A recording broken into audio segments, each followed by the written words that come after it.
And welcome back to my YouTube session. तो आज की वीडियो में हम करने वाले हैं रिप्रोडक्टिव हेल्थ वाला चैप्टर बायो का चैप्टर नंबर 4। इस वीडियो में हम कवर करने वाले हैं रिप्रोडक्टिव हेल्थ वाला जो भी चैप्टर है, जो कॉन्ट्रासेप्टिव मेथड्स हैं और कैसे हम पॉपुलेशन को कंट्रोल कर सकते हैं, वो सारी चीज़ें हम सीखेंगे। कौन कौन से सेक्सुअल जो डिसीज़ ट्रांसमिटेड होती हैं वो सीखेंगे। और सबसे इम्पॉर्टेंट बात मैं बताने वाली हूँ, CBSE के ऊपर जो आपके न्यू पैटर्न के हिसाब से MCQs बनने वाले हैं, मैं उनका हिंट दूंगी इस थोड़े से चैप्टर में। ठीक है, तो विदाउट एनी वेस्टिंग टाइम मेरे साथ इस वीडियो में हम इस वीडियो को शुरू करते हैं। मेरे साथ इस वीडियो में एंड तक बने रहना, क्योंकि मैं बीच बीच में हर टॉपिक के बाद MCQs वाले क्वेश्चन बता दूंगी कि ऐसे MCQs वाले क्वेश्चन आ सकते हैं जो आपके लिए बहुत ज़्यादा इंपॉर्टेंट होने वाले हैं, तो इसको स्किप मत करना।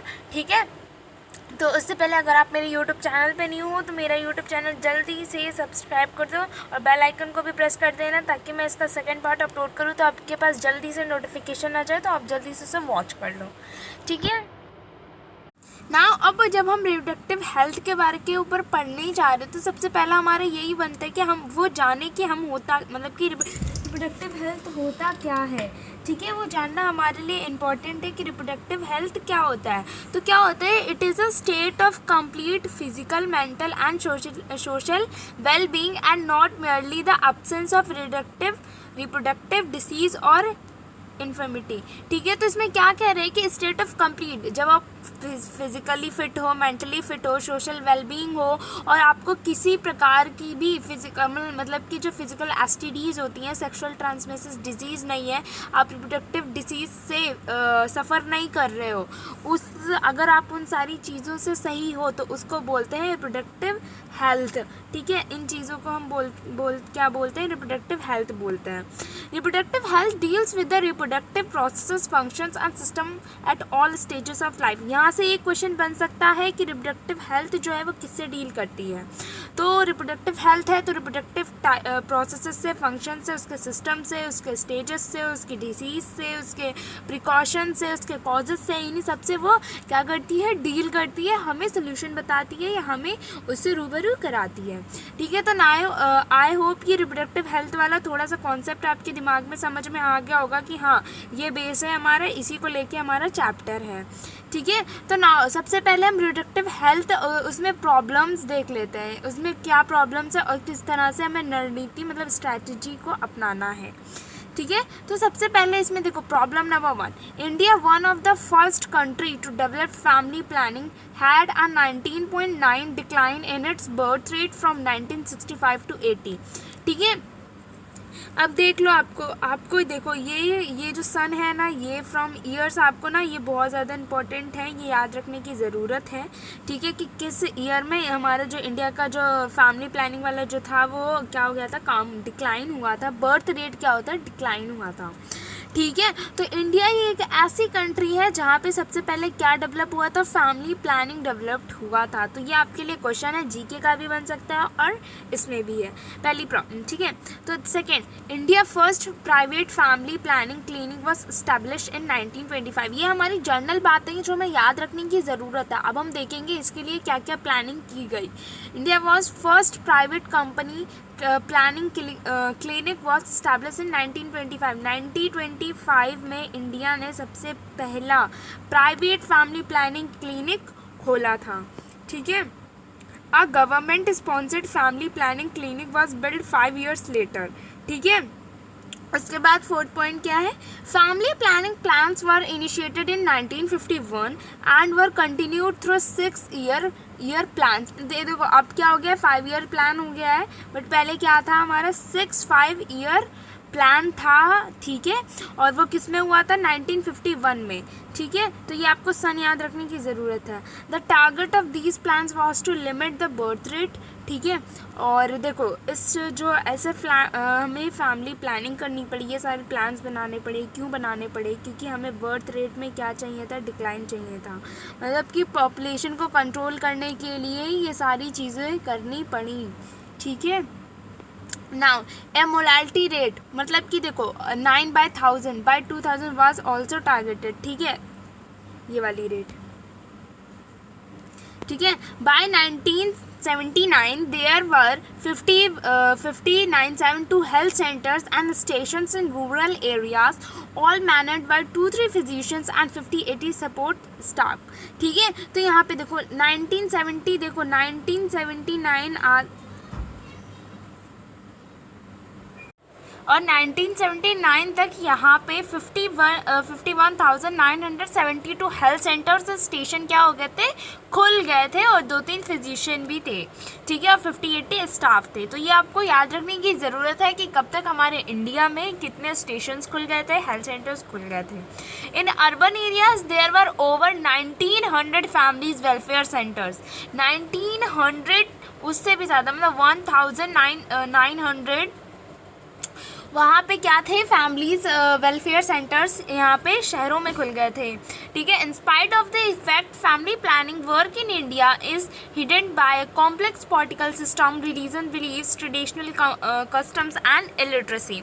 ठीक है, तो देखो ये सारी हमारी क्या थी, हमारे जो इंडिया थे, इंडिया में जो लोग रहते थे उन्होंने ये सारी प्लानिंग की थी, ये सारी स्ट्रेटजी बनाई थी। जैसे हम जब एग्ज़ाम की प्लानिंग करते कि हमें इतना पढ़ना है, हमें इतना ये करना है, तो इन्होंने हमें बताया कि इस ईयर तक ये सब हो गया था और ये प्लानिंग हमारी चल रही थी और ये बाकी सारी चीज़ें हो गई थी। ये किस में आती है, रिप्रोडक्टिव हेल्थ में आती हैं, और ये सारी इसमें प्लानिंग आती है। नाउ ये था हमारे चैप्टर का थोड़ा बहुत ओवरव्यू था। ठीक है, नाउ हम अच्छे से जानते हैं कि अब तो ये चलो प्लानिंग इन्होंने की थी। ठीक है, नाउ हम जानते हैं कि रिप्रोडक्टिव और चाइल्ड हेल्थ केयर प्रोग्राम के बारे में पढ़ने जा रहे हैं। ठीक है, कि इसके ऊपर गवर्नमेंट ने हमारी कैसे वर्क किया, कैसे सपोर्ट किया। ठीक है, तो the reproductive and child health programme was launched in October 1997। ठीक है, ये आपको याद रखने की ज़रूरत है कि कब लॉन्च हुआ था, अक्टूबर में 1997 में ये लॉन्च हुआ था। ठीक है, कौन सा, reproductive and child health programme, RCH। ठीक है, ये इसकी शॉर्ट फॉर्म है, तो MCQs में आपसे पूछा जा सकता है 101%। ठीक है, incorporating new approach to population and development issues as exposed in the international conference on population and development health is Chicago in 1994। ठीक है, और कौन से में, 1994 में ही इसके ऊपर कॉन्फ्रेंस बैठी हुई थी। कॉन्फ्रेंस मतलब डिस्कशन चल रहा था, 1997 में क्या हो गया, ये बन गया। ठीक है, the programme integrated and strengthen the services interventions under the child survival and safe motherhood programme and family planning services. ठीक है, तो इसमें क्या हुआ कि इसमें ये सारे प्रोग्राम्स क्या कर दिए गए, डाल दिए गए। जैसे कि सेफ मदरहुड हो गया, मतलब कुछ लोग ऐसे होते हैं जो मतलब माएँ ऐसी होती हैं जो प्रेग्नेंट हो जाती हैं, बट उनके पास इतने खाने को नहीं होता इतना अच्छा वो करने की, वो एक मल न्यूट्रिशन बेबी को जन्म देती हैं। ठीक है, तो वही सब इनके अंदर आ गया कि फैमिली प्लानिंग हो रही है कि 2 से ज़्यादा बच्चे ना करें। ठीक है, 2 से ज़्यादा बच्चे ना करें। ठीक है, तो ऐसे सारी चीज़ें क्या चल रही थी, इस टॉपिक के अंदर चल रही थी, reproductive and child health programme के अंदर चल रही थी। ठीक है, ऑन रिप्रोडक्शन ट्रैक सक्सेसफुली, देखो इसके अंदर क्या क्या आता था, RTI आता था और STI आता था, मतलब सक्सेसफुली ट्रांसमिट जो इन्फेक्शंस आते थे उनके बारे में सब कुछ आता था। ठीक है, ये सारी हमारी किस में आती थी, चाइल्ड हेल्थ प्रोग्राम्स। ये किसकी बात हो रही है, चाइल्ड हेल्थ प्रोग्राम की बात हो रही है। और अभी हमने इस टॉपिक से जान लिया है कि इसके अंदर क्या क्या चीज़ें आती थी और कौन कौन सी इंपॉर्टेंट चीज़ें थी, इसका लॉन्च कब हुआ था, ये आपके MCQs के लिए इंपॉर्टेंट है। तो आई होप मैं ये शॉर्ट में जो आपको क्विक रिवीजन के लिए बता रही हूँ आपको अच्छे से समझ में आ गया होगा। किसी बच्चे को अगर डिटेल्ड एक्सप्लेनेशन चाहिए किसी चीज़ का, तो वो मुझे क्या कर सकते हैं, कमेंट सेक्शन में कह सकते हैं कि मुझे इस चीज़ का डिटेल्ड एक्सप्लेनेशन दे दो, मुझे समझ नहीं आ रहा। ठीक है, ये आपको मैं शॉर्ट में बता रही हूँ। देखो ये सारी चीज़ें हैं जो इस प्रोग्राम के अंदर आती हैं। नाउ अब हम क्या करते हैं, RCH को और थोड़ा अच्छे से जानते हैं, चाइल्ड हेल्थ केयर को। ठीक है, अब हम थोड़ा और अच्छे को जानते हैं। देखो RCH programme is umbrella programme of all department within whose framework approach all the services being provided by department of family welfare are to be planned and delivered. तो इसमें क्या होता है कि अम्ब्रेला, देखो अम्ब्रेला जैसे umbrella के नीचे बहुत सारे लोग आ सकते हैं, कवर अप हो सकता है ना, तो ऐसे ही इसको क्या माना गया कि अम्ब्रेला प्रोग्राम माना गया जिसमें सारे डिपार्टमेंट का फ्रेमवर्क हो गया, सर्विसेज होगी, प्लानिंग होगी और मतलब वेलफेयर की जो फैमिली वेलफेयर के लिए जो सोचा डिस्कशन जा रहा था वो सारा सब में किस में आने लगा, RCH प्रोग्राम में आने लगा, reproductive and child health programme के अंदर आता था। ठीक है, अब इसका एम क्या था, इसने टारगेट क्या क्या था। It aims at providing need basic client centre demand driver high quality services to the beneficiaries with a view of enhancing the quality of reproductive life of the population and enabling country to achieve the population stabilisation. ठीक है, तो इसके देखो क्या क्या M थे, basic चीज़ें provide करना, जैसे खाना हो गया, कपड़ा हो गया, और न्यूट्रिशन वाली चीज़ें हो गई, फल फ्रूट्स हो गया, ये सारी क्या थी, ये इसके अंदर आती थी। ड्राइवन हैवी क्वालिटी सर्विसेज आ गया। ठीक है, तो ये हेल्दी रिप्रोडक्टिव लाइफ आ गया, और मतलब फैमिली प्लानिंग आ गया। ठीक है, ये सारे इसके एम थे कि पॉपुलेशन को कंट्रोल में करें। ठीक है, मतलब कि एक प्रोसेस तो जारी रहे बट जो पॉपुलेशन थी हमारी वो आउट ऑफ कंट्रोल ना जाए। ठीक है, इस वजह से ये सारे प्रोग्राम्स हमें क्या करने पड़े, लॉन्च करने पड़े इन लोगों को। और मतलब ये सारे इनके एम्स थे, जैसे कि बेसिक नीड्स सबके पास बेसिक नीड होनी चाहिए। ठीक है, तो ज़्यादा बेबीज़ ना करें, जिसकी वजह से क्या हो सकता है कि अगर फैमिलीज़ में मान लो एक फैमिली है, एक कपल है, उन्होंने 5 बेबीज़ किए, तो क्या वो मतलब जो उनके फादर हैं सिर्फ उनकी इनकम 15,000 है या फिर 10,000 5,000 है, तो वो इतने कम खर्च में और इस महंगाई के ज़माने में वो अपना मतलब कि सर्वाइवल बहुत मुश्किल से कर पाएंगे। तो इस वजह से उन तक बेसिक नीड पहुंचाने के लिए ये सारी इन्फॉर्मेशन शेयर करना बहुत ज़्यादा इम्पोर्टेंट है। ठीक है, नाउ हम क्या पढ़ने जा रहे हैं, इसेंशियल कंपोनेंट्स पढ़ने जा रहे हैं। ठीक है, कि मतलब कौन कौन सी ऐसी ज़रूरी चीज़ें हैं RCH प्रोग्राम के अंदर। ठीक है, तो RCH programme first of all launch कब हुआ था, ये मुझे जल्दी से कमेंट सेक्शन में बताओ, और उसकी फुल फॉर्म क्या होती है वो जल्दी मुझे कमेंट सेक्शन में बताओ। तो prevention and management of unwanted pregnancy. ठीक है, इसके अंदर क्या आता है कि देखो अनवांटेड प्रेगनेंसी जैसे सेक्सुअल डिसीजेज़, जैसे कि कुछ लोग होते हैं प्रेगनेंसी और को मतलब कि प्रेगनेंसी अपनी कंटिन्यू नहीं करना चाहती हैं, तो उनके लिए क्या होता है कि वो कुछ ऐसे कर लेती हैं। गाँव में तो नुस्खे बहुत चलते हैं ना, ये कर लो ऐसा हो जाएगा, ये कर लो। तो उनके अंदर मतलब prevention and management, unwanted pregnancy से प्रिवेंशन कैसे किया जा सकता है और उसका मैनेजमेंट कैसे किया जा सकता है, ये इसके अंदर आता था। Then maternal care that includes delivery and postmortem services. ठीक है, तो जैसे कि मैटरनल केयर मतलब माँ की जो सुरक्षा, जैसे कि बेबी का पूरा टाइम हो जाने के बाद डिलीवरी अच्छे से करवाना, सेफ बिल्कुल वैसे करवा के, तो वो सारी चीज़ें भी इसी के अंदर आती थी। ठीक है, then child survival services for newborn and infects, मतलब न्यूबॉर्न बेबीज़ के लिए, और जो शिशु होते हैं जैसे तुरंत पैदा हुए बच्चे को इन्फेंट्स बोलते हैं हम, तो उनके लिए क्या करवाना, चाइल्ड सर्वाइवल सर्विसेज को प्रोवाइड कराना। ठीक है, then management of reproductive track infections and sexual transmitted infections. ठीक है, तो ये हमारे 4 इंपॉर्टेंट कंपोनेंट्स थे जो RCH के अंदर आते थे। क्या था, देखो अनवांटेड प्रेगनेंसी को प्रिवेंशन वाला। ठीक है, देन मैटरनल केयर अच्छे से करी जाना, फिर देन न्यूबॉर्न और इन्फेक्ट्स को क्या कराना, चाइल्ड सर्वाइवल सर्विसेज प्रोवाइड कराना, और फिर RTI और STI को ध्यान में रखते हुए सारी चीज़ों के ऊपर मतलब मेडिसिन होगी, अगर किसी को इन्फेक्शन हो जाता है उनके बारे में उन्हें सचेत करना कि अगर आप ऐसा करते हो तो ये हो जाएगा। ये सारी चीज़ें इन्फॉर्मेशन वगैरह किसके अंदर आती है, RCH प्रोग्राम के अंदर आती है। अगर आपसे पूछा जाए कुछ एग्ज़ाम में तो आप ऐसे करके लिख सकते हो। ठीक है, now we are going to discuss about the major elements of RCH। अब इसके अंदर बहुत सारे ऐसे पार्ट्स हैं जिनके ऊपर हम अभी पढ़ने जा रहे हैं, जैसे कि रिप्रोडक्टिव हेल्थ एलिमेंट्स। ठीक है, अब ये मेजर एलिमेंट्स हैं, कुछ इम्पॉर्टेंट चीज़ें हैं, स्टेप्स हैं हमारे RCH प्रोग्राम के अंदर reproductive and child health care के अंदर।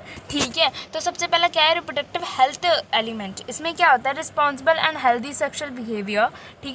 ठीक है, intervention to promote self motherhood. ठीक है, essential observatory care for all. ठीक है, प्रिवेंशन ऑफ अनवांटेड प्रेगनेंसीज। ठीक है, increase access to contraceptives, emergency contraceptives, safe abortion, precaution delivery services and management of RTI है। जो अभी हम लोग ने ऊपर पढ़ाना जैसे इसेंशियल कंपोनेंट्स में, वो सारी चीज़ें इन्होंने यहाँ पे बता दी हैं। जैसे हमने देख लिया infertility and gynaecologist disorders, reproductive health services for adolescent health. Adolescent आपको तो पता होगा कौन सी टीन एज को हम बोलते हैं, ग्लोबल रिप्रोडक्टिव हेल्थ स्ट्रेटजी। ठीक है, तो ये सारी चीज़ें किस में आती हैं रिप्रोडक्टिव हेल्थ एलिमेंट्स में आती हैं। ये सारे मेजर कंपोनेंट्स हैं, ये सारे मेजर एलिमेंट्स हैं। उन चीज़ के अंदर किन किन बातों का हमें ध्यान रखना है इसमें। ठीक है, इस चैप्टर में क्या क्या होने वाला है। ठीक है, तो क्या क्या हमें ध्यान रखना है कि उनकी जो हेल्दी सेक्सुअल होना चाहिए। ठीक है, जैसे ऐसे नहीं हम सेक्स जो होता है वो किसी और के साथ नहीं कर सकते, मतलब हमें ऐसे करना चाहिए, सेफ़ होना चाहिए। हमारा पार्टनर भी किसी डिसीज़ से सफ़र ना कर रहा हो, ना हम किसी डिसीज़ से सफ़र कर रहे हो, तभी दोनों लोग सेफ़ होंगे। ज़्यादा से ज़्यादा हमें कॉन्ट्रासेप्टिव्स का यूज़ करना चाहिए अगर हमें प्रेगनेंसीज़ को कवर अप नहीं करना है उसकी वजह से। ठीक है, और अच्छी से अच्छी हमें क्या प्रोवाइड करानी चाहिए, मतलब कि न्यूट्रिशन वाले, अगर कोई प्रेगनेंसी कवर अप कर रहा है तो उसको अच्छे से अच्छे मतलब कि डॉक्टर को दिखाना चाहिए, टाइम टाइम पे चेकअप होना चाहिए। और मतलब बहुत सारी चीज़ें जो इसमें होती हैं वो सारी किस में आती हैं, रिप्रोडक्टिव हेल्थ के एलिमेंट्स में आती हैं। और जैसे मतलब कुछ लोग अबॉर्शन कराते हैं तो सेफ़ अबॉर्शन कराना चाहिए। जैसे अबॉर्शन कराने के बाद लोगों को बहुत ज़्यादा वीकनेस होती है तो उनको अच्छे से मतलब उनकी केयर करनी चाहिए। ठीक है, तो और ये एक बात का ध्यान रखना चाहिए कि इसमें RTI और STDs ना हो हमें। ठीक है, मतलब सेक्सुअल ट्रांसमिटेड डिसीज़। ठीक है, तो ये सारी आपको चीज़ें किस में आनी चाहिए, रिप्रोडक्टिव हेल्थ एलिमेंट्स में। और ये किसके प्रोग्राम के अंदर आता है, RCH प्रोग्राम के अंदर आता है। ठीक है, नाउ हम क्या पढ़ने जा रहे हैं, चाइल्ड सर्वाइवल एलिमेंट। वो रिप्रोडक्टिव हेल्थ के बारे में था कि हेल्थ के अंदर क्या आता है। अब चाइल्ड सर्वाइवल एलिमेंट के अंदर क्या आता है, एसेंशियल न्यूबॉर्न केयर। ठीक है, कोई भी बच्चा पैदा हुआ तो उसको मतलब कि उसकी केयर वेयर करना, क्योंकि बच्चे बहुत नाजुक होते हैं उस टाइम पे। Elimination of neutral tetanus. ठीक है, पोलियो पिलाना, जैसे समय समय पे टीका लगता है वो दिलाना उनको। हेपेटाइटिस बी वैक्सीन कराना उनके लिए। ठीक है, global alliances for vaccine immunisation, उनके इम्यून सिस्टम को स्ट्रॉन्ग बनाना। ठीक है, इसलिए उनके समय समय पे कुछ महीनों के बाद टीके लगते हैं, तो उन टीका को ज़रूरी लगवाना इसलिए है, जैसे आप अभी यहाँ पढ़ रहे हो। Diarrhoea control programme and ORS programmes. ठीक है, prevention and control of vitamin A deficiency among childrens. ठीक है, तो ये सारी चीज़ें थी जो हमें क्या ध्यान में रखनी चाहिए, किसके थ्रू प्रोवाइड होती है, चाइल्ड सर्वाइवल एलिमेंट्स के अंदर आती हैं। इसमें चाइल्ड सर्वाइवल से नाम से ही पता चल रहा होगा कि बच्चों के बारे में बात करी जा रही है, उनके लिए अच्छे से उनकी केयर करना, जब वो न्यू हो समय समय पर टीका लगवाना, वैक्सीन लगवाना उनको। ठीक है, और सारी ORS प्रोग्राम से मतलब कि वो कराना। ठीक है, तो ये और उनको ये प्रिवेंटन करना कि उनको विटामिन ए की कमी ना हो किसी भी न्यूबॉर्न बेबी में, चाइल्ड में। ठीक है, तो ये सारी चीज़ें हमारी चाइल्ड सर्वाइवल एलिमेंट के अंदर आती हैं, इंस्टेड ऑफ RCH प्रोग्राम्स के अंदर आती हैं। तो ये सारी चीज़ें आपको पता होनी चाहिए कि ये किस चीज़ के अंदर आती है, किस ग्रुप के अंदर आती है, किस प्रोग्राम के अंडर में आती हैं। ठीक है, नाउ अब ये सारी हमारी प्लानिंग थी कि इस चाइल्ड सर्वाइवल एलिमेंट में हम इतनी प्लानिंग कर रहे हैं, इसमें हम इतनी प्लानिंग कर रहे हैं। नाउ हम स्ट्रेटजी देखते हैं, मतलब हमारी प्लानिंग को सही से करने के लिए हमें कौन कौन से स्टेप्स उठाने पड़ेंगे वो हमें अभी यहाँ पे पढ़ना है। ठीक है, तो कौन कौन से स्टेप उठाने पड़ेंगे, देखो bottom up planning through educating people. ठीक है, तो सबसे पहले ये प्रॉब्लम है जैसे हमारी कंट्रीज़ में कि जो अनएजुकेटेड पीपल होते हैं वो कुछ भी यूज़ करते हैं, कुछ भी, तो उनको इन्फेक्शन हो जाता है, वो गंदी तरीके से अबॉर्शन वगैरह कराते हैं अपना अनसेफली, तो उनके पूरे बॉडी में भी इन्फेक्शन हो सकता है, जो वो एक कैंसर बन सकता है, सर्वाइकल कैंसर बन सकता है। ऐसी सारी चीज़ों को अवॉइड करने के लिए हमें पीपल को ये अपनी जो हम लोग जो इन्फॉर्मेशन को पढ़ रहे हैं, आज जिस इन्फॉर्मेशन को पढ़ रहे हैं, पढ़ना इसलिए ज़रूरी है ताकि हम अपनी इन्फॉर्मेशन को दूसरे तक शेयर कर सकें और मतलब कि ये जो प्रॉब्लम हो वो कम से कम हो सके, specially fertile couples and those in marriageable age group. ठीक है, तो ये इन्फॉर्मेशन उन लोगों तक पहुंचाना जो अभी जल्दी में शादी करने वाले हैं या फिर उनकी शादी वाली एज है या फिर जो मतलब स्पेशली शादी कर चुके हैं और कपल्स बेबी प्रेगनेंसी को कवर अप करने वाले हैं। तो ये information bottom planning through educating people, ये क्यों हो पाएगी जब हम पीपल को एजुकेट करेंगे, जब हम उन तक अपनी मतलब कि इन्फॉर्मेशन को पास ऑन करेंगे, तभी जाके उनके माइंड में थोड़ा समझ आएगा और वैसे कदम उठाना बंद करेंगे। तो हमारा क्या होगा कि बर्थ रेट भी हमारा सही होगा, पॉपुलेशन भी कंट्रोल होगा, डिसीज़ फ्री भी हम रहेंगे, क्योंकि मोस्टली डिसीज़ क्या होती है, रिप्रोडक्टिव हेल्थ से ही रिलेटेड होती हैं, जिसकी वजह से इंडिया में बहुत ज़्यादा डेथ होती है। जैसे वुमेंस की सबसे मेन प्रॉब्लम होती है सर्वाइकल कैंसर। सर्वाइकल कैंसर एक ऐसा कैंसर है जिससे वुमेंस को सबसे ज़्यादा फाइट अप करना पड़ता है और उनसे ही उसकी डिसीज़ होती है। अब ये कैसे होता है, अगर उनको हम उनको नहीं बताएंगे कि आपको इतनी हाइजीन रखनी है ड्यूरिंग पीरियड्स, आपको ये यूज़ नहीं करना है, वो यूज़ करना है, आपको ऐसे नहीं, तो जब तक उनके पास ये इन्फॉर्मेशन जाएगी नहीं तब तक वो ऐसी वैसी चीज़ें यूज़ करेंगे जिसकी वजह से हमारी बॉडी में इन्फेक्शन होगा और वो कैंसर बन सकता है। तो ये सबसे पहले हमारे क्या है प्लानिंग कि हम पीपल को एजुकेटिंग कराएंगे, जो पीपल मैरिजेबल ग्रुप में हैं और जो जिनकी शादी होने वाली है। Then educating people about post natal care of.